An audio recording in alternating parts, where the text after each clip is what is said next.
It's your old pal, Jacob Volk, and I'm back, ready to give my very strong opinions on the world of sports. The Jacob Volk Show is a podcast that's posted every weekday afternoon where I break down the latest and greatest in sports in my own unique way. And every Monday, I post special episodes that revolve around one of my favorite teams, the Yankees, Islanders, Jets, and Nets. There are also sporadic episodes that are entirely dedicated to very important sports topics. Find out more by following me on Twitter at RealJacobVolk. More information is available by searching for The Jacob Volk Show wherever you listen to podcasts. 2019 winner and 2020 finalist. You're listening to the voice of Nassau Community College, the best community college radio station in the nation. This is the award-winning 90.3 WHPC. WHPC HD Garden City. Available anytime on your smart speaker. Play WHPC. And anywhere on iHeartRadio.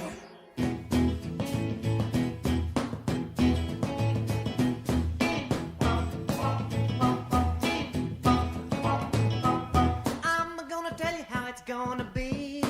Are you gonna give your love to me? 90.3 WHPC, the voice of Nassau Community College. How you doing? Welcome to another edition of From the Press Box. My name is Rob Leonard. Joining me, of course, is award-winning sports writer and, yes, my brother, Tim Leonard. Hello, Timothy. How are you? Greetings, brother. How are you? I'm good. Fine Super Bowl in the books? I don't know, brother. Before we start, I lost $1,000 because of that last touchdown. I was going to bring that up. I lost. I never, You know what? You didn't lose what you never had, brother. I always lost $20. I lost. That's well, what I you actually lost. lost $60 because I had. Well, you had $3 boxes, but yeah.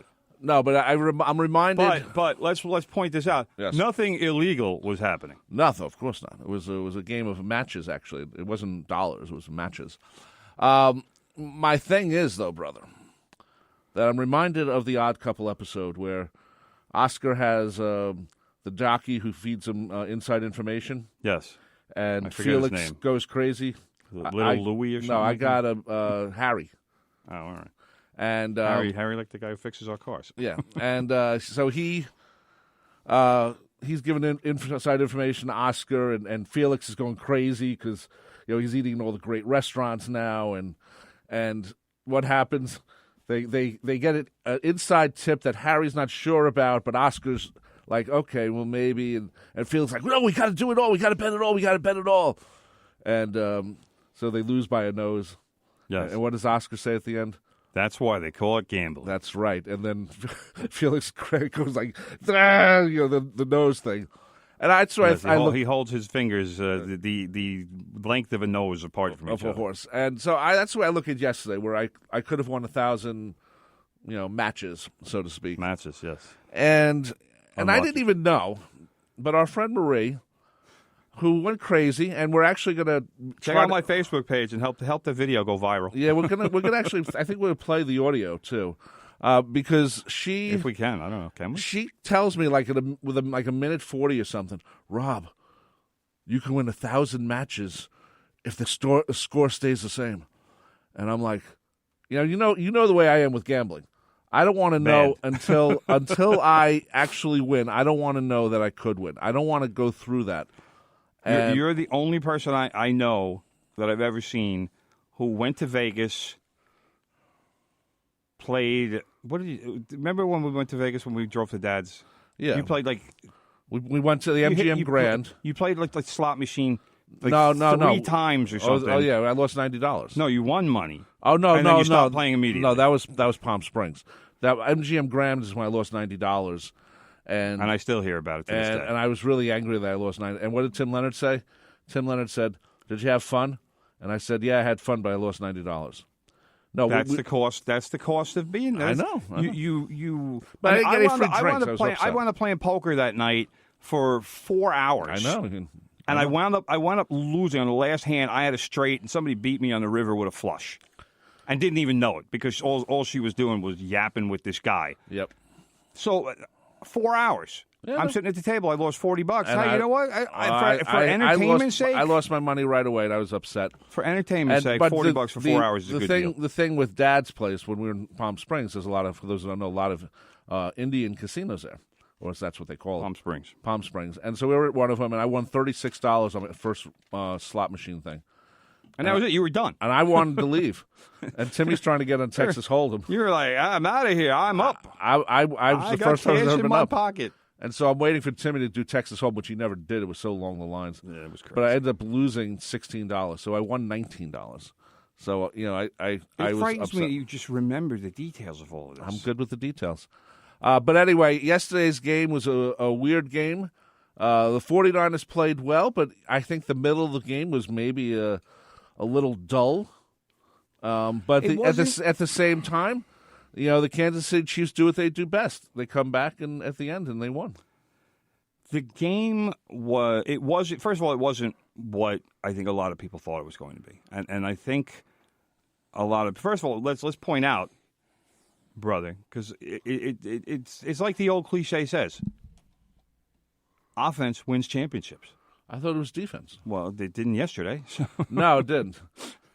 I also thought a little bit that when the 49ers went up 20-10, they seemed to hold back a little bit, or they weren't doing you would expect from them. That's when Kansas City's defense really tightened up and wouldn't let San Francisco do anything. And also, I'll tell you what, and who was it said it after the game? I was watching the interviews.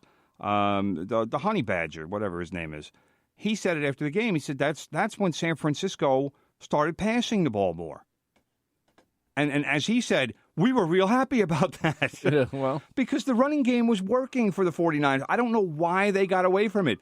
They have a 10-point lead, and at that point, you want clock. You want the clock to keep moving. They did not run the clock the way other people would do that. So how do you keep the clock moving? You run the ball. Yep. I don't understand why they got away from that. It didn't make any sense to me last night. It still doesn't make any sense to me.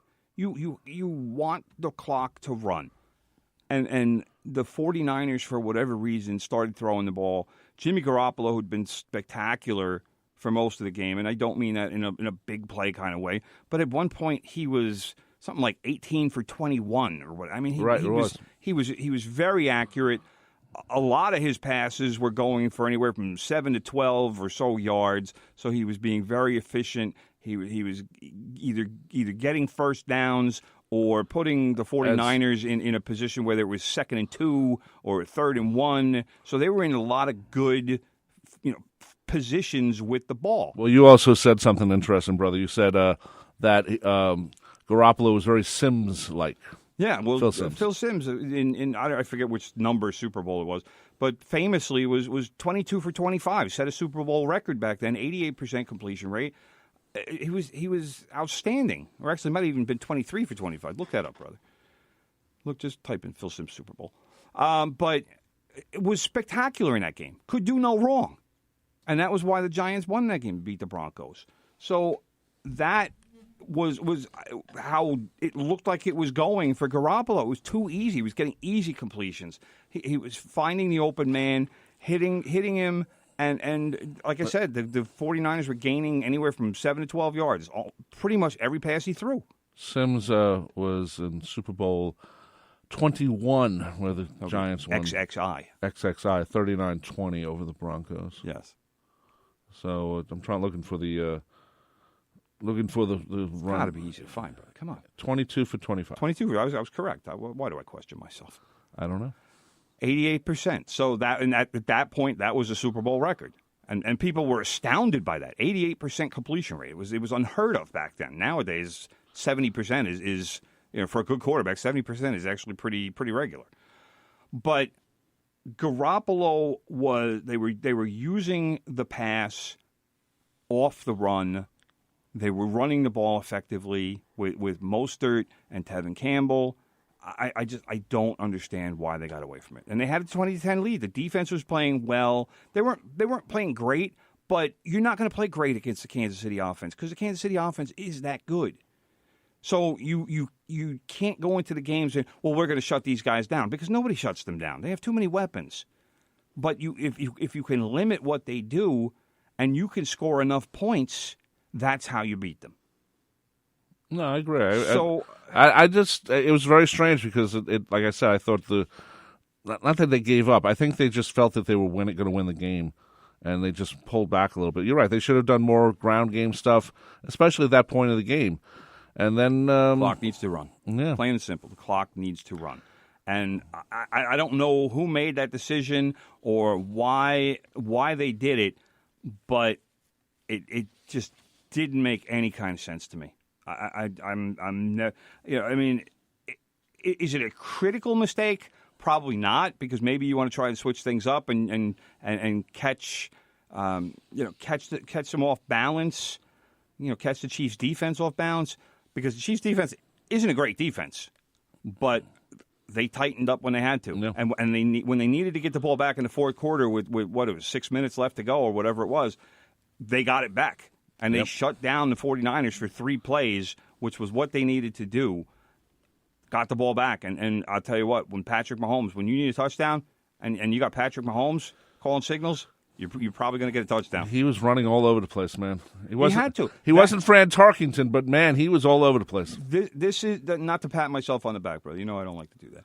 But this is what I said last week. When I said this is why I thought Patrick Mahomes could beat the 49ers defense, is because he moves around well enough in the pocket. He's not Lamar Jackson. He's a good mobile quarterback. He's never going to be Lamar Jackson as dangerous, because Lamar Jackson has speed. He's got really blazing speed. And he's looking to take off. Patrick Mahomes wants to beat you with his arm, but he knows he has the legs where he can beat you with those two. Because Patrick Mahomes has got a gun, and he loves to show it off. He wants to throw the ball. Do you think he should have been MVP?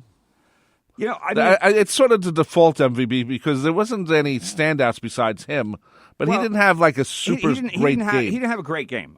He had a good game, and I said this last night before I knew how many yards he threw for, because he threw for 286 yards, which is a pretty good total. It's not. I mean, Mahomes, to me, a good game for Patrick Mahomes would be in 350. Yeah. But 286 is a good total against the 49ers. He did have 2 interceptions, though. He did. So, I mean, when I saw Damian and Williams, 2 bad interceptions. They really the one where the linebacker just lined up for it. He's like, "Hey, I'm standing right here. Throw it to me." He was kind of getting the happy feet out there, waiting for the ball to get to him. But I mean, that was a bad interception. But I looked at Damian Williams' numbers. The running back after the game, 17 carries, 104 yards. He had one receiving touchdown. That was the last, not the last touchdown, the second one, the touchdown that put them in the lead. Which should have been the last touchdown.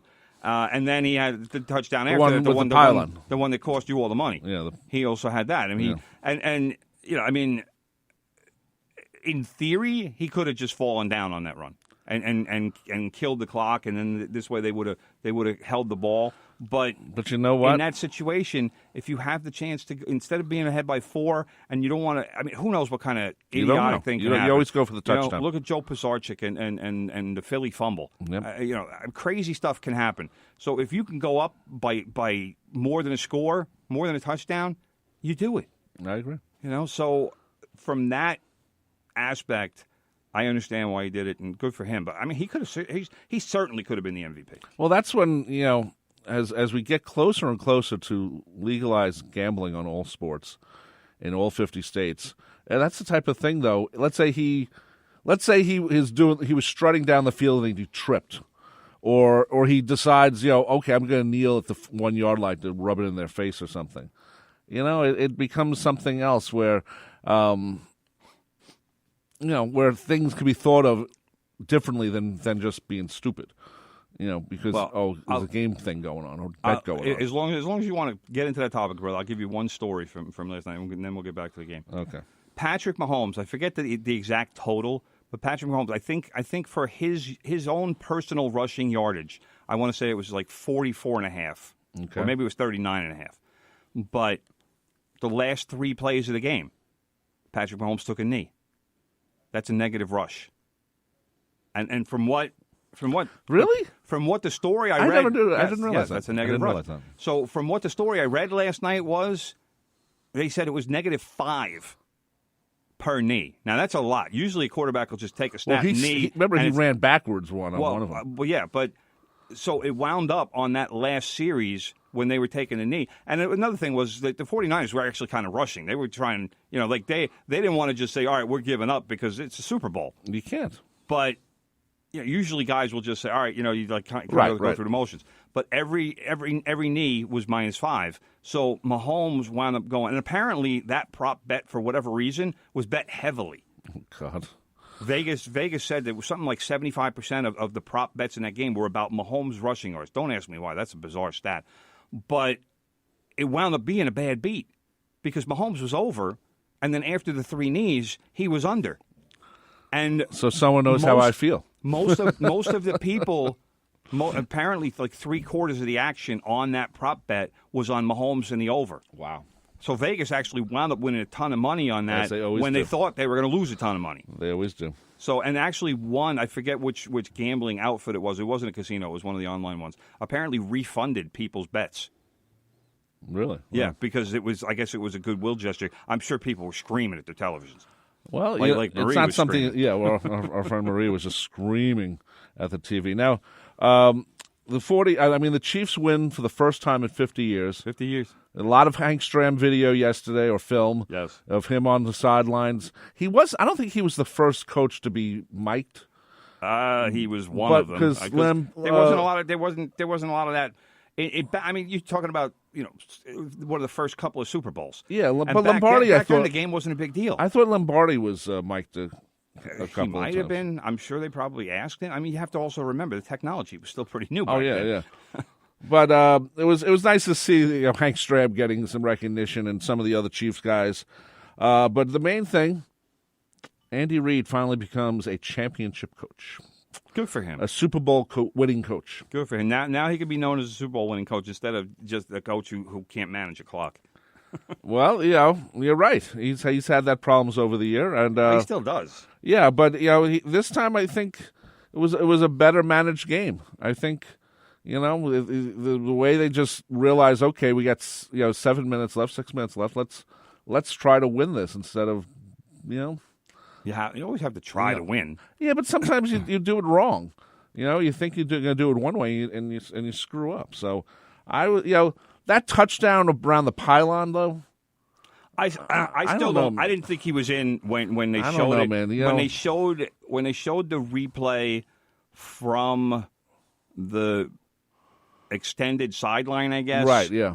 And they showed his foot landing, and they showed where the ball was. I thought, and I said it last night, I thought literally the tip of the ball broke the plane just as his foot was landing. Right. It was very close. It was by the slimmest of margins. Very close. That I thought he made it. Then again, on first reaction, I didn't think he was in. Then again, the line guy is literally 3 feet in front of him. Right. So he's got a much better look than us. Well, but it happened so fast. So, and I always hate when they disadvantage. Yeah, I hate when they they try the dive and they're trying to do like this. Right. Well, they're looking to kind of adjust their body in stride so they can just kind of move. They the make ball an unnatural around the turn with their body. That's what they do. But the other thing that.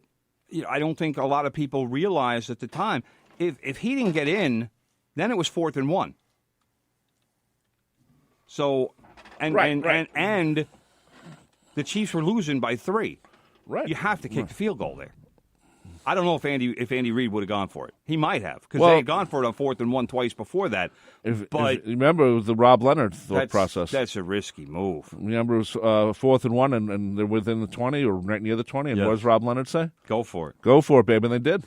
Twice they made it. And both times they made it, and both times I think it really helped their team because they were kind of floating aimlessly, I think, out there for a little while. They got the boost. Yep. They ran that one play by the goal line that Eric Bieniemy, the Chiefs offensive coordinator, said was from the 1948 Rose Bowl. Remember the play when the 4 guys spun around? Right, yeah. Apparently that play was from the 1948 Rose Bowl. Wow. Where they did a shift. They didn't do the spin move. I don't know why they added the spin move. I don't know. They did like a little boy band spin move or something where everybody kind of shifted over to their right a couple of feet and I don't even remember who it was, took the direct snap and got to within 6 inches of the goal line. I thought he was in, but Bieniemy said after the game, he's like, yeah, I think that was the 1949 Rose Bowl, and ESPN fact-checked him, and who knows how they find these videos. But they found the video. Here's the guys moving to like 4 guys doing a shift, and I'm like, wow. You want to know why? Because there are people who go through the old games and they mark it down, and then they call it up on a library thing. I understand that, but when you're looking, I mean, first of all, it's an obscure play. It's not like somebody's going to remember that. But I'm sure the first thing that they looked at was, let's go to the 1949 Rose Bowl, and then they were like, okay, maybe Michigan wasn't in it, because I think he said it was a Michigan play, and Michigan maybe wasn't in the 1949 Rose Bowl. So now it's like, now you're going through results. It's like, all right, where was Michigan? How do we find this play? Right. But they dug it up, so good for them. That's good research right there. But as far as Andy Reid, happy for him. After the game, he seemed stunned more than anything. Wouldn't you be? You're not used to winning this. I'd be thrilled. I'd be screaming. I'd be at the top of my lungs. But you know what? He just seemed like shell shocked. When they got that touchdown, which made me lose 1,000 sticks, matches, I should say. Yes. If you noticed, he wasn't getting all excited. The rest of the team was getting excited. They knew. And they knew at that point it was over. In his mind, he said, "Well, come on, we got to make sure we win this game." He didn't give it up. He wasn't jumping up and down. He's one of those coaches that everyone seems to like in the league. Players seem to like playing for him. He's had a lot of people like Andy. Players like him. Yeah, he's been given a lot of freedom. With the fact that he's been general manager and coach from many places. Where he's been most of the time. Let's put it this way: the Eagles, who notoriously hate everybody, he was their coach for, I want to say, 14 years. I think it was. He was there for a while. They tweeted afterwards a tribute to him after the game. Yeah. So I mean maybe if Tom Coughlin came back and won another Super Bowl, the Giants would do that for him. But it's not. It doesn't happen very often that your former coach, your former team, will tweet something positive about a former coach. Yeah, no, that's true. You think the Dolphins, if the Jets win the Super Bowl next year, you think the Dolphins are going to tweet good things about Adam Gase? No, exactly. Though, the thing about the Chiefs winning, it gives hope to the Jets. That 50 year plus. See, Jet fans, it's possible. Yeah. Keep believing. Keep believing, Jet fans. Look what happened. 50 years, the Jets won it. 51 years, before. Cue up the journey. And and next season could be that year for the Jets. So we hope so. Better happen within the next 2. Sam Darnold's window is already starting to close. That's true. So the game itself was okay. You know what I learned this year, brother? What's that, brother? The commercials. Everyone talks about the commercials in the halftime show. The Bill Murray commercial was by far the best commercial. It was, and Groundhog Day. The halftime show. It's called lip syncing. If you don't know, folks, no one was really singing, but that's okay. But you know what? You had a 43-year-old woman and a 50-year-old woman shaking their booties, and apparently people were going nuts about it. Like it wasn't family friendly. I don't know where that came from. Well, Shakira did. It's J-Lo and Shakira. That's what they're known for. But Shakira was on the ground looking like she was humping the ground. That's what they were complaining about. I know. I didn't bother me, but some people, little Eberhard, might see this and say, "What's going on, mommy?" Hey, you know what? Change the channel. But turn on the puppy bowl if you're easily offended. We watched it, but I didn't pay any attention to it. I wasn't really paying attention. But one thing I've noticed, J-Lo, I'm not really into her music. One thing I've noticed, if you're going to do commercials for the Super Bowl, and you want it to stand out, brother, you can't have a regular car commercial that you would just paying $5 million or a food commercial or a beer commercial. You need celebrities in it. You have to have cameos in it. Little Steven was in a commercial. Yeah, the internet went nuts. Little Steven was in the Hard Rock commercial. Yeah. And it's at Hard Rock Stadium in Miami. Right. But most people don't know is that the Hard Rock Casino is a major sponsor for Little Steven's Underground Garage Show. You know who tweeted about that? Immediately? Slim Jim Phantom. Really? I saw that later on after I got home. Slim Jim tweeted to Little Steven's wife. And it was like Marie? a big thread, like all kinds of people saying, "Oh my God, I just saw this little," like people screaming. I just screamed on my television. My dog ran upstairs because I was screaming at my television because I just saw Little Steven in a commercial. And Little Steven was maybe in it for 2 seconds, but that whole commercial had like celebrities in it, and yeah, I reacted to it. I think for future commercials, because everyone talks about the commercials the next day, you have to have celebrity cameos. You have to have celebrities. It has to be offbeat.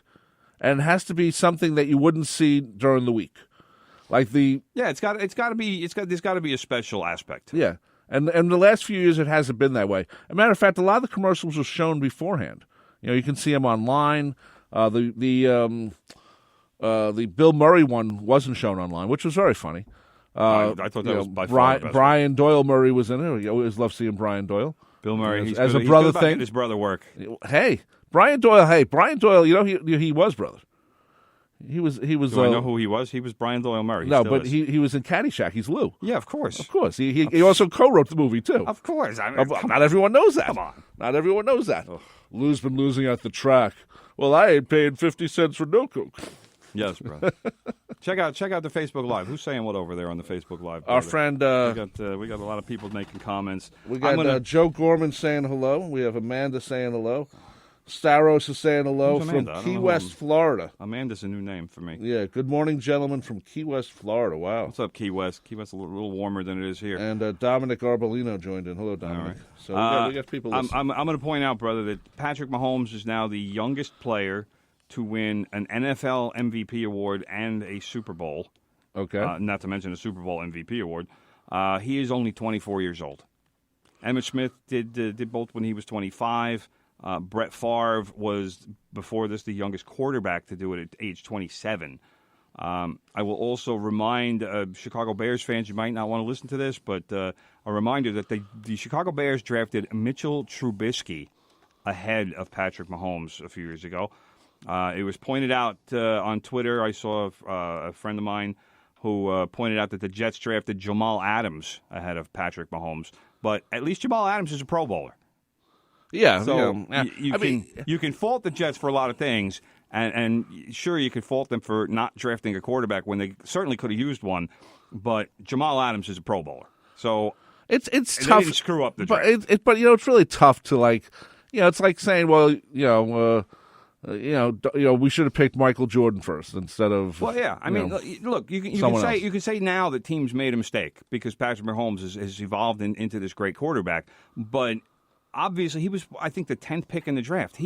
There was no clamor for him. It wasn't like anybody ever thought he was going to go number one. Right. And the fact that Mitchell Trubisky was picked second overall by the Chicago Bears, that to me is the way bigger screw up than anything the Jets did, because Mitchell Trubisky is at best a mid-level quarterback. Right. And is not really looking like he's going to get very much better. So, no, I thought it was a good game, not a great game. Great fourth quarter. Fourth quarter, yeah. The first 3 quarters, I was going to say this before, but the first 3 quarters were kind of a grind. I mean, it was defenses. They were like the Chiefs gained a decent amount of yardage, but weren't really doing a lot. And then Mahomes with the 2 interceptions really killed a couple of drives, obviously. Hey, I'll be honest with you, I thought he lost a little bit at that point, especially after the second one was so obviously, it was like, that's the wrong pass, man. You know? Pick. But, but then the Chiefs' offense kind of found itself in the fourth quarter, got the 2 touchdowns. The defense stopped the 49ers when they really desperately needed to, like I said, 6 minutes left. Right. And those little sections of the game were the critical sections. And when things needed to get done, the Chiefs were the team that got them done. The 49ers, Jimmy Garoppolo, weren't able to get it done when they needed to. That being said, 49ers are a young team. That's a team that should be around for at least a couple of years. I know free agency changes everything so dramatically in football. I remember saying, I think it was 3 or 4 years ago, that I thought the Dallas Cowboys were going to win a couple of Super Bowls in a row because their O-line was great. They weren't losing anybody. Dak Prescott was just developing. Right. They had just gotten Ezekiel Elliott. I'm like, this team is going to be so good. Yep. And then the next year they fell off. They were like 8-8. And speaking of cameos in commercials, Jerry Jones was in one of the commercials. Oh, he looked awful though. Ever since that facelift, he's looked horrible. It was tragic. He has had bad luck. I remember saying, was that Jerry Jones? Yeah, it was he very looks quick. completely different. Yeah. Frightening. So it was. I thought it okay, not a great one, but at the end of the game was good. And our friend Marie, we're trying to get something viral going. She was literally well, she didn't curse. Did she curse? I don't think so. Well, can we play it on the show? We have permission. She did say freaking. So okay. I don't think she cursed. Maybe we'll listen to it off. I got the video rolling. I wish I would have gotten 15 seconds earlier. Oh yeah, I missed a lot of good stuff. Well, but yeah, it was. And we when we go to our friend's house, it's like our annual Super Bowl party. This has been going on for what, like 20 years? Yeah, at least. Well, actually, it goes back to our house when it was 84. It was 85. The Bears when they won. It was the first one we ever did, and we made pizza, and the mom made pizza for us. Instead of going to the pizza place, we always a good thing. Yeah, it was a good thing. But that was like the first one, and then but Marie looks at all the different things, and she wins, or she never wins really. The pools. Yeah. There's a lot of work pools and a lot of there's. I was trying to call it different words, so no, there's like 5 sheets going around yesterday. She ripped them all up at the end. She crumbled them all. No, she wanted to rip them. So anyway, we're going to take a break right now. It was pretty funny. If we talked everything about the game, I think we covered most of it. Yeah, just real quick. Also, as far as NFL, Lamar Jackson was named the MVP. I believe that vote was unanimous. The Baltimore Ravens quarterback. So that was for the league. That was for the league. Yeah, not for the game. He didn't play in the game, so I know that. But I know. I'm just letting people know. Kyler Murray, the Arizona Cardinals quarterback, was named the Offensive Rookie of the Year. Sorry, all you Daniel Jones fans who were hoping that he would get that award. And Nick Bosa of the San Francisco 49ers, who played in yesterday's game, he was named the Defensive Rookie of the Year. First time in several years that the number 1 and 2 picks received both those awards. So, obviously, they were the top 2 players. We're going to take a break right now. You're listening to From the Press Box right here on 90.3 WHPC, the voice of Nassau Community College. Have any comments or questions? Give us a call, 516-572. Yeah, I want people to call them with their bad beat stories on gambling yesterday. Oh, that's I already told mine. Come on, everybody. Let's sing along with Bruce.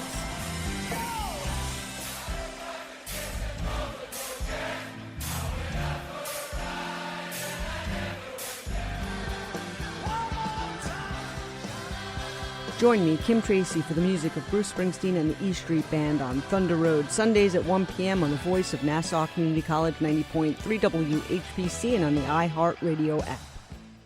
Okay. Yo. Tell your friends about the Nassau Morning Madhouse. Hear what you're missing. Check it out. Check it out. A 76-year-old woman survived a 7-story fall by landing on some veggies. A bag full of cauliflower or something? She opened the window in her apartment on the 7th story to get some fresh air and fell out. Oh my God, I can only imagine. Oh, wow. How did that happen? What would happen if you saw that? I'll walk away. No, you wouldn't. I mean, what else am I going to do? Try to catch her? Like, she's going to break me. Hopefully there's an Auntie Annie's nearby. And some pretzel nuggies. Get a snack, record it, and then you can play slow motion. Put some music behind it. I love Make it a vine. Put Benny Hill music on TikTok. Free fall. That's my favorite song. Please don't do that. Another one bites the dust. Another one bites the dust. Staying alive. Staying alive. Nassau Morning Madhouse. Weekday mornings from 7 to 9. On the voice of Nassau Community College. 90.3 WHPC. It's now easier to listen to the voice of Nassau Community College on your phone. Stay connected to your favorite radio station anywhere you go on the iHeartRadio app. Never miss shows like the Nassau Morning Madhouse, It's Saucy, or the Radio Rumble Again. Streaming 24/7, 365. Listen to WHPC everywhere. iHeartRadio is radio and unlimited music all in one app. Listen live now in the iHeartRadio app and at iHeartRadio.com. Just search for 90.3 WHPC.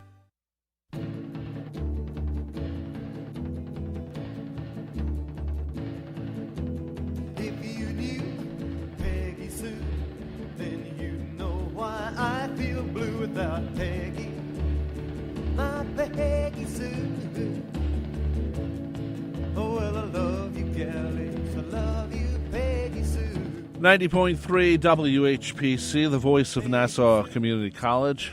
This is from the Press Box, part of the WHPC Sports Talk family. We're on every Monday, 9 a.m. to 10 a.m., but Sports Talk's on Monday through Friday, 4 p.m. to 5 p.m. Eric Fichetti's on a couple of those shows, by the way, our friend Eric. And then, of course, there's the Tuesday at 10 p.m. show, and they also talk sports, because that's what we do here at the radio station. How many shows we have? 1, 2, 6, 8 hours of sports talk every day. It means you can call us up at 516-572-7440. Peter from Tampa Bay just called, brother. He did not want to come on the air, but he was like, he was pretty cool. What do you have to say? He thought it was a good game. He thought after the game was 10-10, it was just going to get better. So it was a good game. It wasn't a great game, but it was a good game. Yeah, entertaining game. It was like I said, it was a bit of a grind. It was good football. It wasn't a blowout, so that was a good thing. It wasn't like in the second quarter it was like 25-0 or something. Yeah, I mean, wound up being an 11-point spread, but it was only because they scored that touchdown with a minute and change left. I mean, it was a 4-point game, lead change, crazy stuff. Yeah, so we look forward to next year, and remember, Jet fans. If the Chiefs can win after 50 years, that means the Jet fans. And the 49ers last year were 4-12. Yeah. So Jets this year were 7-9. They were 3 games better. That's true. So anyway, a couple of things in the sports world, brother. Curtis Granderson, the Grandy Man. Was that the Grandy Man. Yeah, as John Sterling used to call him. He has retired. Good for Grandy. Wow. I didn't think he was that old. Yeah. He was not good. He played for the Marlins last year. Barely batted above 200. Struggled. Didn't play very much. It was time. It was definitely time. And in fact, he might have stayed. He might have stayed a year too long. Well, but Grandy's going to be doing stuff with kids. He's always been working with kids, especially in his hometown of Chicago. I know he is looking to get more minority presence in the game. The number of black players in the major leagues has been declining steadily over the last decade. Yep. I want to say I thought I heard something maybe a week or so ago that said like 6% of major league players now are black, which is just such a small number. Well, they're playing other sports. That's why. Right, but that's that's something that he wants to try to address. And of course, Granderson is one of the few people ever to play for both the Mets and the Yankees. And he,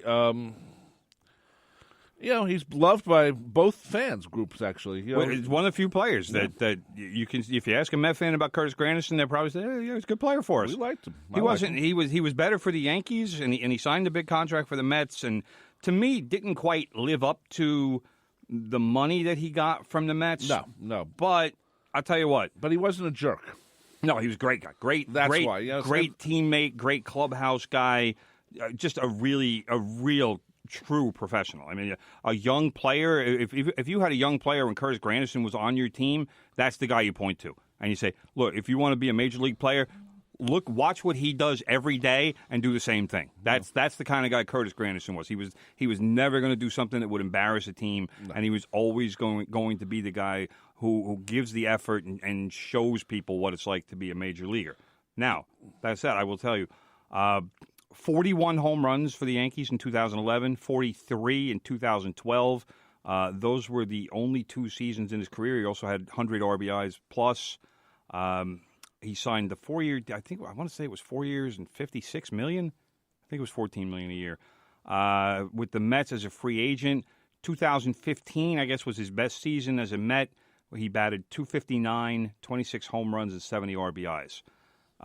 The thing with Granderson, he was actually a much better hitter before he came to the Yankees, and by that I mean average-wise. Right. The Yankees got him to pretty much sell out for power. That's why the 41 home runs and 100 and I think it was 106 one year and 119 RBIs the next. But that was with a batting average of about .230. Yeah, so he hit a lot of bombs and he drove in a lot of runs, but he wasn't necessarily the most clutch hitter. He gave up his average for the power. Yeah, he was looking to hit home runs, and to his credit, he did it. So good for him. The Mets also signed a minor league deal with Matt Adams, who I know is a name familiar to baseball fans. He's a power hitting first baseman. He is also not a good hitter, like we were just saying with Granderson last year. 226 with 20 home runs and 56 RBIs in 333 plate appearances for the Washington Nationals. 12 of those home runs came in June and July. He'd be a good guy to have around. Good pinch hitter, guy who can go yard when maybe you need that kind of thing. Certainly wouldn't be the worst guy to have on the roster. No. And if something happened with Pete Alonso, which you don't expect it to because the kid's young and he's strong, but if something happened to him, he'd be the perfect guy to just slide right in there. And yes, there's going to be a drop off with anybody coming in for Pete Alonso, but this guy, like I said, good guy to have around, good right-handed bat, decent pickup for the Mets. Yeah, so you don't want him to take it over for Alonso, but he's not. No, there's no chance of that happening. But you like the fact that he's there. He's a good backup guy. Yeah, good bench. Kyrie Irving is hurt again. He'll be out at least a week, spraining his right knee. Sprained the knee. I guess the other day. I'll tell you what, Kyrie Irving, when he's been healthy, has been as advertised for the Nets. Right. He had that little hiccup where he was out for a month and a half or 2 months with the shoulder. Then he came back. Then he said that the Nets needed to make a couple of upgrades if they want to win a title, which I'm sure his teammates weren't thrilled about considering that he had missed a lot of the season. And then comes back and says something like that. So he apologized for that. But now he is out again. So I'll tell you what, this guy needs to stay healthy because yes, he does. He's making a lot of money. And a healthy Kyrie Irving is an upgrade. And if Kyrie Irving is on the bench, he's not an upgrade. No. So, this is critical for the Nets. And the Nets right now, they're under 500. So the more healthy games that Kyrie Irving can give them, the better off they're going to be. By the way, brother, Glenn DeMilta on our Facebook page, because we're broadcasting this on Facebook, yes, says his wife won some matches also. Good for him. So good for Glenn DeMille. Made it a good game for him. Nice. He probably didn't have 4-0 then. Probably not. The other injury in the New York basketball market, R.J. Barrett, the Knicks' first-round pick, he suffered, I believe it was a knee injury. He's going to be out a week, as far as I know. And the other thing with the Knicks, what I think is a bigger story, and there, to me, there aren't many bigger stories than R.J. Barrett with the Knicks because he is the player for the future. Yep. But the other night, the Knicks were getting their butts handed to them by the Memphis Grizzlies, and Jay Crowder, for who knows what reason, decided it was a good idea to shoot a three-pointer with less than a minute left in a game that the Grizzlies were winning by 20. That's moronic, first of all. But what are you trying to make a point to the team you're playing against? What Elfrid Payton did was even dumber, because as Crowder was going up for the three, Payton runs to him, gives him a two-handed shove to the chest, and sends him sprawling, which touched off not really a brawl, but this guy get hurt. It was close to being a brawl. Yeah, because Jay Crowder was upset, and Elfrid Payton, after the game, says two things. Number one, he said he thought Crowder was disrespecting the game, which I don't really know about that. It's a dumb thing to do for sure. But you can say that about any 3-point. But the other thing that he said was, "I would do it again." That's not the way to get your suspension reduced. No. What you say is, "Oh, I lost my mind for a second." That's what you say. So Payton wound up being suspended for a game without pay. Jaren Jackson and Marko Guduric of the Grizzlies also were suspended for one game without pay due to the scrum that happened. And the problem with that is it's where it happened. You're talking in an area where there's a lot of fans, and you don't want to be in a situation like that where if players start fighting, you don't know what the fans are going to do. Most fans, if they have a brain in their head, will get out of there. Yeah. But you don't know if some guy is going to all of a sudden some jerk stockbroker who's got 5 too many beers in him is going to start swinging at somebody. Yeah, well, he's a stockbroker, of course. So that's the issue. The other thing was after the game, Knicks forward Marcus Morris, who wound up being fined $35,000 for this, said that Crowder played the game with, quote, female tendencies. I don't know what that means. He was. I think I know what it means, but I'm not sure why you would say it like that. There are better words to use. There are words that I won't say on the air that he was basically calling him in his manner of saying that. But like I said, Morris was fined $35,000 for that. Crowder also got fined $25,000, but somehow he wasn't suspended. I'm not really sure why. But Payton did already serve the suspension. He sat out the Knicks. The Knicks actually won a game, brother, on Saturday. They beat the Pacers, and Payton served his suspension in that game. So just really bizarre happenings at Madison Square Garden with the Knicks. And Marcus Morris, I'll tell you what, he's been good for the Knicks this year. Right. And that comment that he made, that really idiotic, sexist comment, could hurt his trade value. And right now, he's a guy that the Knicks could trade and maybe get a first-round pick back for. But you know what? If he's playing well, people tend to forgive a little faster. You know that. Yeah, of course. But by the way, brother, the Knicks and the Rangers and all the teams that the MSG people own. Yes. There's going to be a stock split on this soon, where you can actually just own the teams. The stock in the teams.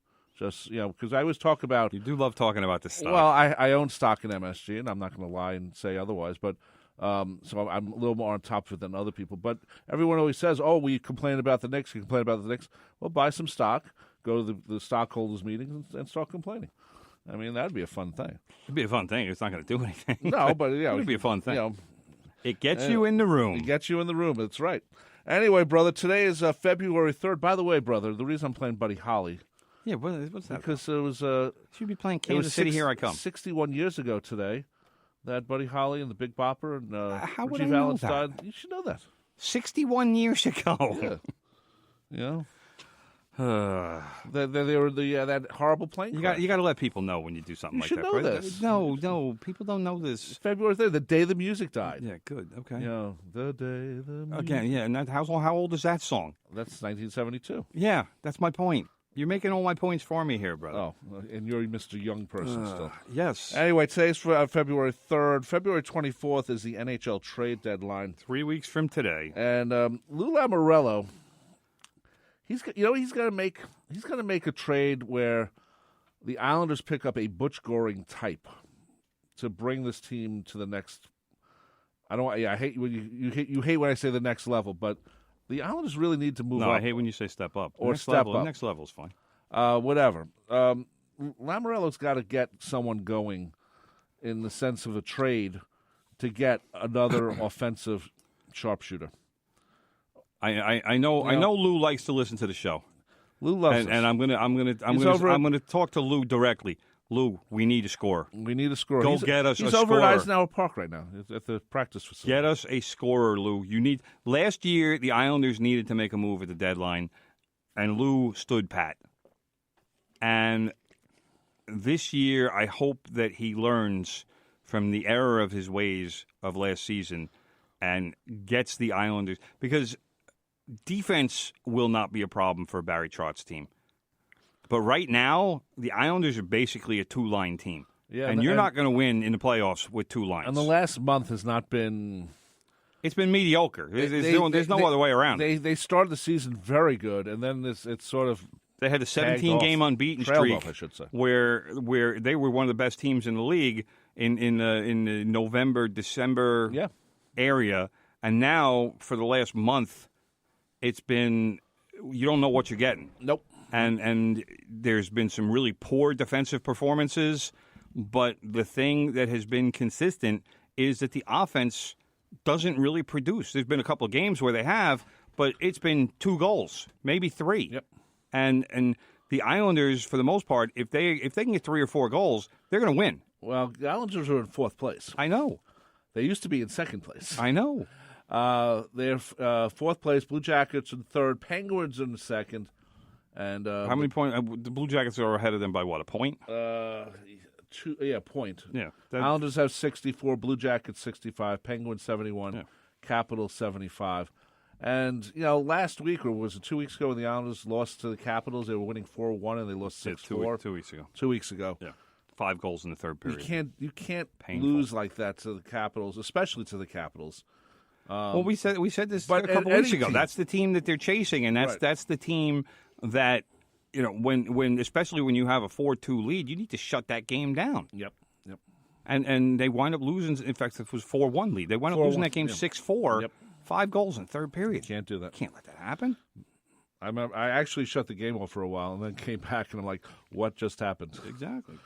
I was very upset, because I was ahead of myself. I guess you hexed the Islanders. I did hex the Islanders, and the Hurricanes are at 63 points, and so are the Flyers. So this is a pretty tight metropolitan division. Like we said a couple weeks ago, the Islanders wound up playing 5 games in 7 days.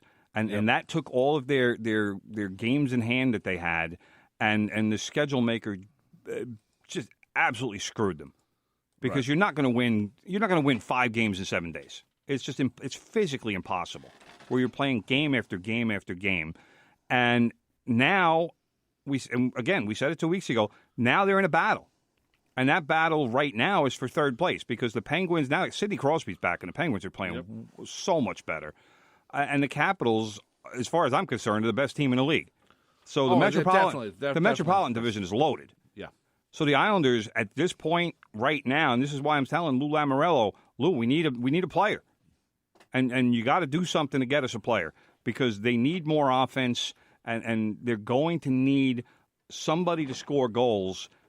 I'm not even all that worried about finishing ahead of the Penguins or the Capitals, but they need to try to get that third spot for home ice in the playoffs, and also just to be a more dangerous team in the postseason. That's what you need. You need scoring, and because goals, as much as goals are at a premium in the NHL in the regular season nowadays, it's even worse in the playoffs. You need if you get 2 goals a game in the playoffs, chances are you're going to win a game. Yeah, and it just the Islanders have started really well, and they're just. I don't want to say sliding downward, but they are. But the standings tell it. Standings do tell it. You're right, but and I often wonder, will Gary Bettman allow the Islanders to do the second round at the Coliseum if they're lower in the standings? I'm not worried about that. Or higher in the standings. I'm just saying. We'll figure that out. Like I said, the trading deadline is in 3 weeks. Lou has 3 weeks to get us a player. The Islanders have $27 million in salary cap space. That's not an issue. They need to make a move, and if they don't, then I got to start wondering what's Lou doing. Right. The Islanders have a lot of good prospects, and I know Lou likes to develop the prospects. He likes to bring those guys on. That was his way with the Devils for many, many years. But this is a team, the Islanders, that is in position to win. I don't want to say win now, but they need to do what they can to figure it out and to bring somebody in who can give his team a chance to win the Stanley Cup this season. Because the defense is good enough to do it. They probably need another defenseman too, because Mike Pellick, he hurt his Achilles. He's out for the season, which has hurt the defense more than people I think know. Right. But again, a goal scorer is absolutely what they need. So we'll see. We'll see if Lou gets that done. I hope so. I'm hopeful. We know he's listening. So. I'm hopeful. Come on, Lou, get it done. Come on, Lou, get it done. They're right over there. We should go visit them one day. We should. Their office, or is their office still in? Where was it? I once went to their office. I don't know. Pick up tickets. I don't know. But they used to be like in near Bob's house, up on the North Shore somewhere. But I think they're now over at the Eisenhower Park where they do the practice. So anyway, by the way, brother, next week we're running out of time. Yes. But next week the New York Open comes to the Nassau Veterans Memorial Coliseum, the NYCB Live at Nassau Veterans Memorial Coliseum. It is a tennis tournament that last year literally no one went to. And it's going to be there for a few more years. Are we going to give away tickets? I don't know, but I want to see if they actually have people showing up this year. Because last year, literally, I think there were more people selling popcorn than there were watching the tennis. So I'm hoping that this year it's a little better. I mean, you don't get many tournaments on Long Island for anything, besides regular sports. We'll have to get a list of players. So who's going to be there? Yeah, that'd be nice. So anyway, I just thought I'd remind people across the street. Speaking of tennis, very quickly, brother, Sonia Kennan. Right. She's an American. Yeah. Won the Australian Open. USA. Way to go, Sonia. Apparently, she came to this country very young from Russia. Okay. But she is an American citizen these days. So, USA. Most of those Russian players, when they come here when they're 5 and they go to the camps down in Florida. Bolletary. Yeah, they all become citizens no matter what. Good. We'll take them. Yeah. And Sharapova is one of those. I don't think she ever became an American citizen. Really? Did she? I don't think I thought so. she did. I don't know. Maybe I'm wrong. I don't really pay much attention to her. I like winners, brother. But anyway, that was her first. I think it was her first Grand Slam, but her first Australian Open, if nothing else. Novak Djokovic won the Australian Open on the men's side. That is his 8th time winning the Australian Open.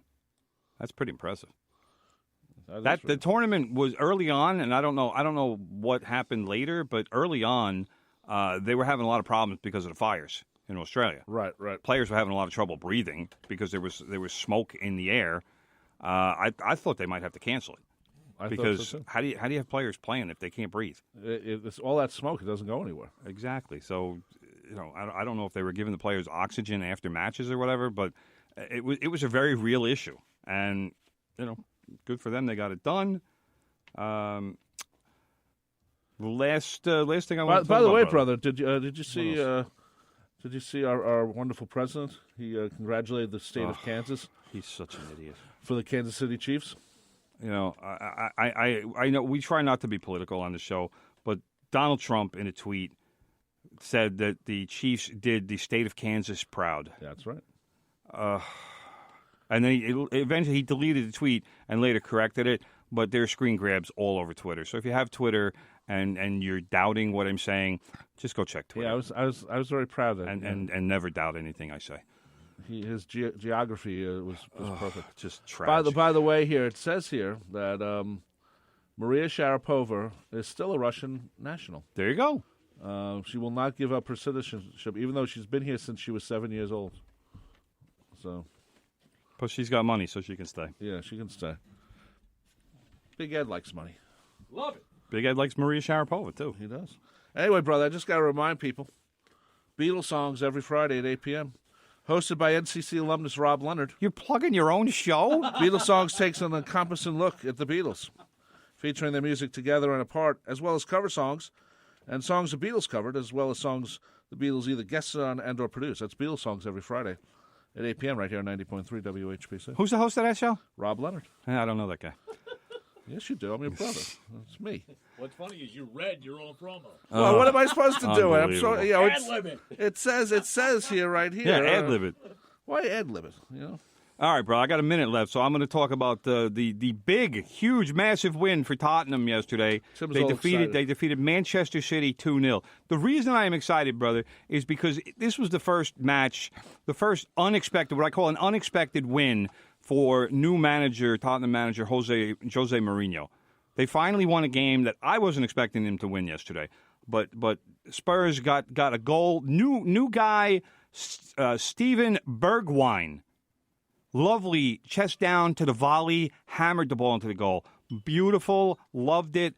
This guy, £30 million. He's worth every dime already. He scored in the 61st minute. My guy, Heung-min Son, I love Sonny. He got the second goal in the 72nd minute, I think it was, whatever it was. It was 10 minutes later.